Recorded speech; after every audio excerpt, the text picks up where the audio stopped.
Connaissez mieux votre Bible et vivez plus intensément avec Dieu. Bonjour, je suis Éric Babeuf. Je vous souhaite la bienvenue sur Libratsé Academy.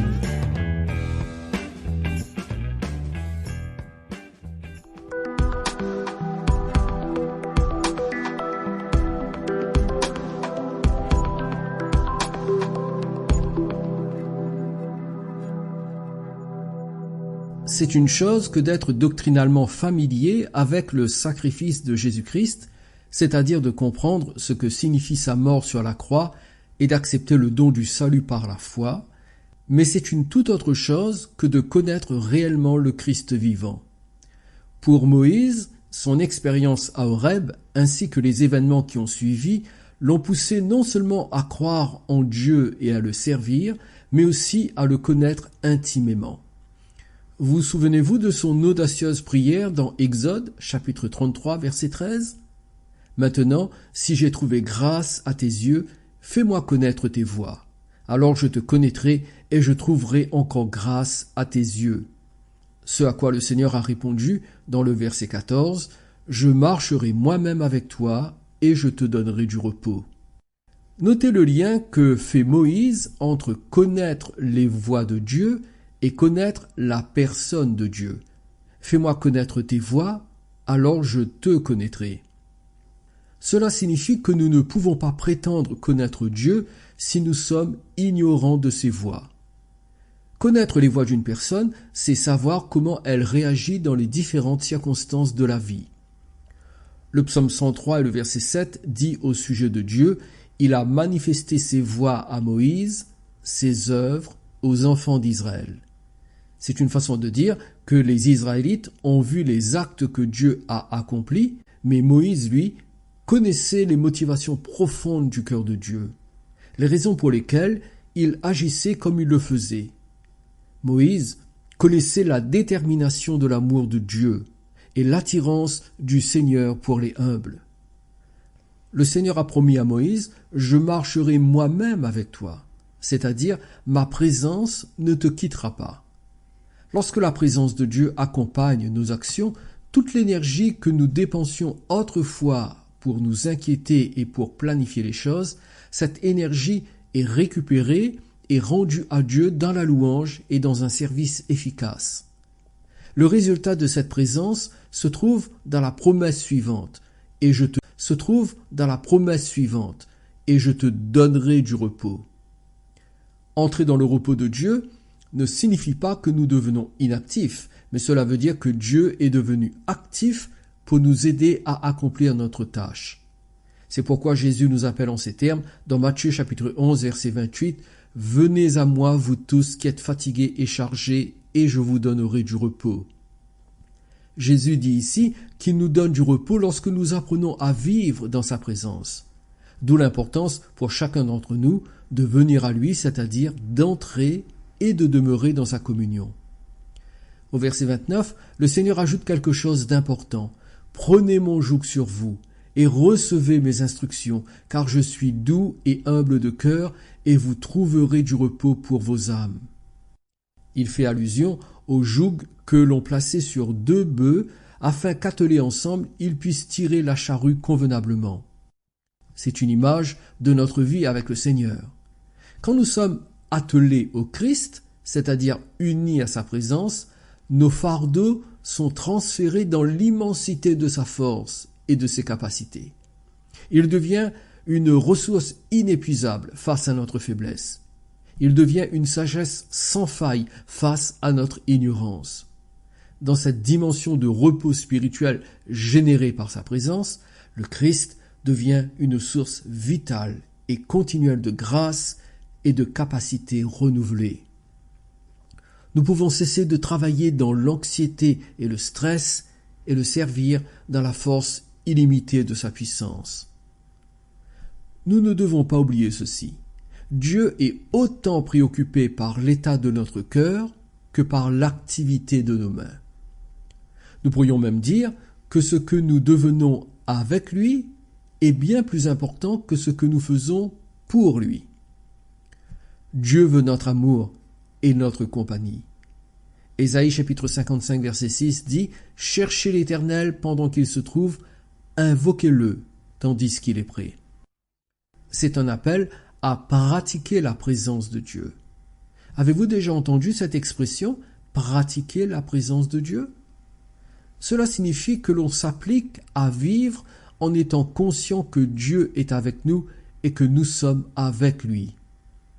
Dieu veut donc que nous le cherchions. Non pas le chercher comme si nous n'avions aucune relation avec lui, mais au contraire, le chercher parce que nous sommes unis à lui par la foi. Il est près de nous, dit Ésaïe. Nous tendons nos cœurs vers lui pour communier avec celui qui se trouve tout près de nous. Quelqu'un a dit que si notre dévotion à nos activités dépasse notre dévotion à sa personne, il y aura des moments où Dieu entravera personnellement notre succès. C'est une déclaration plutôt radicale, n'est-ce pas? Mais est-ce vraiment le cas? Dieu peut-il faire obstacle à nos tâches si elles prennent plus de place que notre attachement à sa personne? Je retiens juste ce que Dieu dit dans Amos chapitre 5 verset 4. « Cherchez-moi et vous vivrez. » En d'autres mots, la qualité de notre vie est proportionnelle à notre application à communier avec le Seigneur.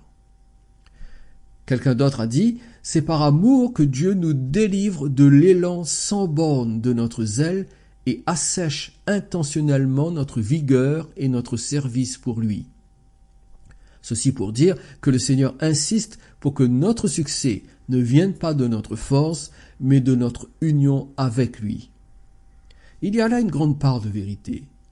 Dieu aime être notre source, celui qui nous fait réussir, celui qui donne la victoire. Et parfois, Dieu se sert de nos échecs, de nos déceptions et de nos faiblesses pour travailler dans notre cœur et produire en nous une dépendance plus profonde de la force de sa présence. C'est peut-être pour cette raison que l'apôtre Paul a témoigné dans 2 Corinthiens chapitre 12 verset 10 « C'est pourquoi je me plais dans les faiblesses, dans les outrages, dans les calamités, dans les persécutions, dans les détresses pour Christ. Car quand je suis faible, c'est alors que je suis fort. » Ce ne sont pas les paroles d'un masochiste, mais celles d'un homme qui avait maintes fois fait l'expérience du repos dans la communion avec son Seigneur. Paul savait plus que quiconque que dans certaines situations désespérées, sa force ne pouvait venir que de Dieu et certainement pas de lui-même. Alors que Moïse était seul avec Dieu sur le mont Horeb, il lui a adressé cette prière dans Exode chapitre 33 verset 18. « Fais-moi voir ta gloire. » Le Seigneur lui a répondu au verset 19 « Je ferai passer devant toi toute ma bonté, et je proclamerai devant toi le nom de l'Éternel. Je fais grâce à qui je fais grâce, et miséricorde à qui je fais miséricorde. » Nous pourrions penser que la réponse de Dieu ne correspond pas à la demande, car là où Moïse parle de gloire, le Seigneur, lui, parle de bonté, de grâce et de miséricorde. Eh bien, en réalité, Dieu répond parfaitement à la requête de Moïse. Voyez-vous, au centre de la gloire resplendissante du Seigneur se trouve son incomparable bonté, son immense grâce et son infinie miséricorde. Je veux le dire de la façon suivante. Notre expérience à Horeb, c'est-à-dire dans le désert spirituel, comme nous l'avons vu dans le précédent podcast, eh bien notre expérience à Horeb devient le lieu même où, en dépit de notre sentiment d'échec, Dieu nous révèle sa bonté, sa grâce et sa miséricorde. Mais pour que cela ait lieu, il faut que notre cœur soit brisé par le constat de la tyrannie de notre ego. Cet ego qui nous fait jalouser les autres au point de croire que nous sommes en compétition avec eux. Cet ego qui veut montrer combien il est capable. Cet ego qui se croit meilleur ou aussi compétent que celui qui est en face de nous. Cet ego qui veut brûler les étapes et refuse de se laisser distancer par l'autre. Cet ego qui sait imiter la voix de Dieu pour nous induire en erreur en utilisant nos ambitions cachées. Lorsque cet ego est démasqué et que nous parvenons à le voir dans le déploiement de ses stratégies les plus subtiles, lorsque nous le voyons tel qu'il est, sans chercher à le camoufler sous un vernis de pseudo-spiritualité, alors Et alors seulement, notre cœur commence à se briser et Dieu peut commencer à y infiltrer des gouttes de sa bonté, de sa grâce et de sa miséricorde. Tout comme Moïse avait besoin que Dieu lui révèle sa bonté, sa grâce et sa miséricorde, de la même façon, le prophète Élie, découragé et déprimé après avoir reçu des menaces de la part de la reine Jézabel, avait lui aussi besoin que son âme soit renouvelée par une révélation toute fraîche de la bonté, de la grâce et de la miséricorde de Dieu. Cela peut être écrasant de donner le meilleur de soi-même et de ne pas être à la hauteur, de faire tous les efforts nécessaires et de ne voir aucun résultat espéré. C'est ce qui est arrivé à Élie. Proverbe chapitre 13 verset 12 dit « Un espoir différé rend le cœur malade ». Découragé par son incapacité à provoquer un réveil religieux, Élie s'est enfui dans le désert jusqu'à Horeb. Là, il se réfugia dans une grotte à flanc de montagne. Il avait perdu l'espoir que le réveil vienne en Israël. Son découragement était tel qu'il a même souhaité en finir avec la vie selon 1 Roi chapitre 19 verset 4. Pour lui, il alla dans le désert où, après une journée de marche, il s'assit sous un genêt et demanda la mort en disant « C'est assez, maintenant Éternel, prends mon âme, car je ne suis pas meilleur que mes pères. » Lorsque nous perdons espoir, nous perdons en même temps la foi, car Hébreux chapitre 11 verset 1er dit que la foi est une ferme assurance des choses qu'on espère. Sans espoir ni foi, nos vies sont assombries et sans perspective. Une grande partie du découragement d'Élie provenait des fausses attentes qu'il avait placées en lui-même. Vous savez, il est dans notre nature humaine d'imaginer le résultat de nos efforts. Nous nous projetons si facilement et si prématurément dans un lieu d'accomplissement que nous en arrivons à croire que Dieu nous a trompés quand les choses ne se passent pas comme nous le voulions. Pourtant, quelle que soit notre tâche, nous devons obéir à Dieu et laisser le résultat de nos efforts entre ses mains, car lui seul connaît le quoi, le quand, le comment et le pourquoi. L'erreur que font beaucoup de serviteurs et de servantes du Seigneur, c'est de confondre la ligne de départ et la ligne d'arrivée. La plupart d'entre eux sont à peine sur la ligne de départ qu'ils croient avoir franchi la ligne d'arrivée. Beaucoup de pasteurs ou d'évangélistes ne sont ni préparés ni équipés à servir Dieu, et ils s'expriment comme s'ils étaient déjà arrivés au bout de leur course et qu'ils avaient accompli la volonté de Dieu pour leur vie. 3 ou 5 ans d'école biblique n'ont jamais produit des hommes et des femmes prêts ou prêtes à servir Dieu. La connaissance biblique n'a jamais été suffisante pour donner naissance à un homme ou à une femme de Dieu. Jamais le fait de prêcher un sermon n'a fait de quelqu'un un ministre de l'Évangile. Non, il faut plus que cela. Il faut plus qu'être présent sur les réseaux sociaux. Il faut plus que des diplômes et des qualifications théologiques. Il faut plus que de grandes déclarations pompeuses. Il faut plus que des recommandations de pseudo-sphère spirituelle. Oh non, il faut plus que cela. Je vais vous dire ce qu'il faut. Il faut l'expérience de l'Horeb, là où on devient rien devant l'immensité de Dieu. Voyez-vous, c'est l'école du désert qui fait d'un homme ou d'une femme un serviteur et une servante de Dieu. C'est la solitude, le silence, le brisement de cœur, la soif de vérité et la passion de l'obéissance qui font de quelqu'un un compagnon de Dieu. Et ce sont les compagnons de Dieu, les assoiffés de sa vérité et de sa présence, qui le servent, et non pas les touristes spirituels qui se contentent du frisson d'un chant ou de la bonne ambiance d'un culte. Non.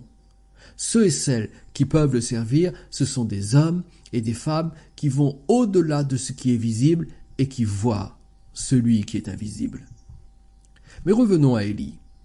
Le prophète s'est retiré dans une grotte au mont Horeb. Savez-vous que l'apitoiement sur soi peut aussi devenir une grotte spirituelle? Il peut nous enfermer dans le trou sombre de l'isolement et de la douleur. Dans ce lieu d'isolement, nous n'entendrons plus les encouragements de Dieu. Tout ce que nous entendons, c'est l'écho de notre propre voix qui amplifie et déforme nos douleurs. Élie était seul et désespéré. Il se cachait dans une grotte. Mais le Seigneur connaissait son cœur. Alors Dieu lui a demandé dans 1 Roi chapitre 19 verset 9, « Que fais-tu ici, Élie ?» Le prophète répondit au verset 10, « J'ai déployé mon zèle pour l'Éternel, le Dieu des armées, car les enfants d'Israël ont abandonné ton alliance. Ils ont renversé tes autels et ils ont tué par l'épée tes prophètes. Je suis resté moi seul et ils cherchent à m'ôter la vie. » Élie voulait désespérément voir sa nation se réveiller, mais il ne comprenait pas le rôle que Dieu voulait lui faire jouer. La principale erreur d'Élie a peut-être été de penser qu'il portait personnellement le fardeau du réveil spirituel d'Israël. Ne connaissant pas sa propre place, il a fini par faire ce que font les aspirants au ministère qui n'ont pas encore fait l'expérience d'Horeb. Il a pris la place de Dieu. Comprenez par là qu'il a voulu faire ce que Dieu seul peut faire, toucher les cœurs. Voyant l'état de son prophète, le Seigneur lui dit au verset 11, « Sors et tiens-toi dans la montagne devant l'Éternel. » Et au moment où Élie sortit de l'obscurité de sa grotte, un événement impressionnant se produisit et que nous décrivent les versets 11 et 12. « Et voici, l'Éternel passa. Et devant l'Éternel, il y eut un vent fort et violent qui déchirait les montagnes et brisait les rochers. L'Éternel n'était pas dans le vent. Et après le vent, ce fut un tremblement de terre. L'Éternel n'était pas dans le tremblement de terre. Et après le tremblement de terre, un feu. L'Éternel n'était pas dans le feu. Et après le feu, un murmure doux et léger. Il y a des moments où, pour nous conduire vers de nouvelles bénédictions, Dieu doit nous libérer du contenu de nos précédentes expériences.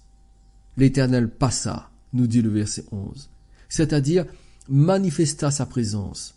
Mais il n'était ni dans le vent, ni dans le tremblement de terre, ni dans le feu.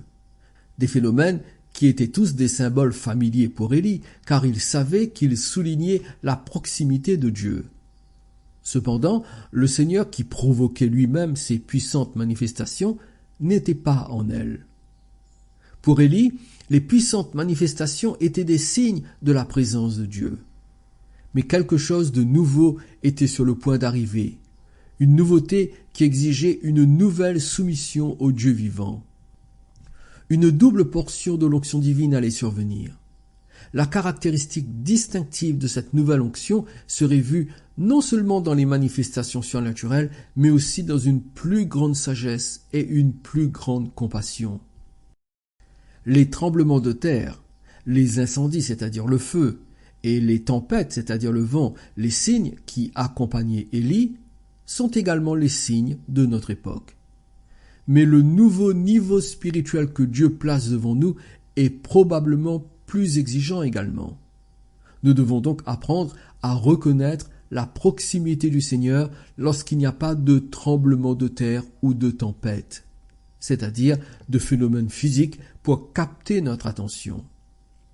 Dieu exige que nous entrions dans une relation plus raffinée, plus subtile avec lui, une relation basée sur son amour et le murmure de sa parole, et pas seulement sur les manifestations tangibles ou les problèmes de notre temps.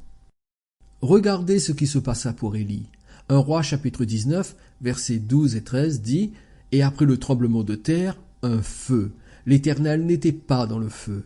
Et après le feu, un murmure doux et léger. » Quand Élie l'entendit, il s'enveloppa le visage de son manteau, il sortit et se tint à l'entrée de la caverne.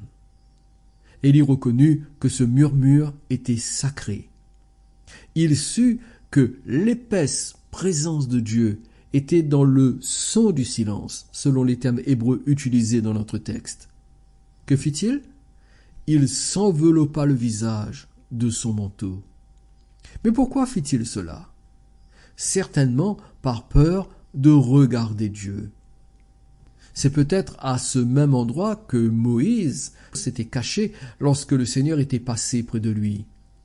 Nous ne pouvons pas le certifier, mais ce que nous pouvons dire, c'est que maintenant, c'est au tour d'Élie de cacher son visage de peur de regarder Dieu. La personne de Dieu était dans ce silence sacré. Le temps s'était comme arrêté. Élie se trouvait à ce moment précis dans l'éternité. Je ne peux imaginer ce qu'il a ressenti. Nous aussi, nous devons apprendre à entendre la voix de celui qui parle rarement de manière audible et à observer les actions de celui qui est invisible. Suite à cette expérience à Horeb, Élie trouvera le courage de servir à nouveau le Seigneur et d'organiser sa succession en passant du temps avec Élisée. Il affronta les menaces de Jézabel de la même manière que Moïse a affronté les menaces de Pharaon, selon ce que déclare Hébreux chapitre 11, verset 27. C'est par la foi qu'il quitta l'Égypte sans être effrayé de la colère du roi, car il se montra ferme comme voyant celui qui est invisible. Amis croyants, nous devons apprendre à détecter sans signe tangible la petite voix subtile de Dieu et à voir celui qui habite une lumière inaccessible que nul homme n'a vue ni ne peut voir, nous dit Paul dans 1 Timothée chapitre 6, verset 16. Dieu ne se battra pas pour attirer notre attention. Nous devons le chercher. Il ne nous fera pas sursauter. Il doit être perçu par un cœur assoiffé de sa présence. Il ne fallait pas d'habileté particulière pour voir le tremblement de terre, le feu ou le vent, mais pour percevoir le silence sacré de Dieu, il fallait cette connaissance du cœur que possédait Élie. Ce qui manque le plus aux croyants d'aujourd'hui, c'est d'apprendre à rester dans le silence. Il est quasiment impossible d'avoir du silence dans une rencontre d'église. Les chanteurs chantent trop et les musiciens jouent trop de leur instrument. L'église moderne aime adorer plus qu'elle n'aime Dieu. D'ailleurs, les concerts chrétiens attirent plus de croyants qu'une campagne d'évangélisation. Si vous proposez un temps de silence, 90% des assistants se mettent à dormir. Les croyants sont en demande constante de folklore et de bruit.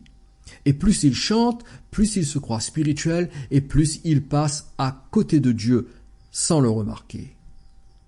Dans notre monde de grande pression et de distraction continuelle, l'attention de nos cœurs doit s'élever vers le monde invisible et silencieux de l'Esprit de Dieu. Nous devons apprendre à voir celui qui est invisible, à entendre celui qui est inaudible. C'est là que se trouve notre repos. Voici la prière que je vous propose. Seigneur Jésus, je te remercie pour tes actes rédempteurs, ta venue dans notre monde, ton enseignement, tes miracles, ta mort sur la croix pour nos péchés et ta résurrection. Mon cœur est plein d'actions de grâce envers toi pour ce si grand salut. Mais Seigneur, je désire aussi connaître tes voies afin de pouvoir te connaître toi. Enseigne-moi tes voies, Seigneur. Accorde-moi l'expérience de ta communion. Apprends-moi à entendre le murmure doux et léger de ta présence invisible. Et, alors que j'entre dans ton abri, donne le repos à mon âme.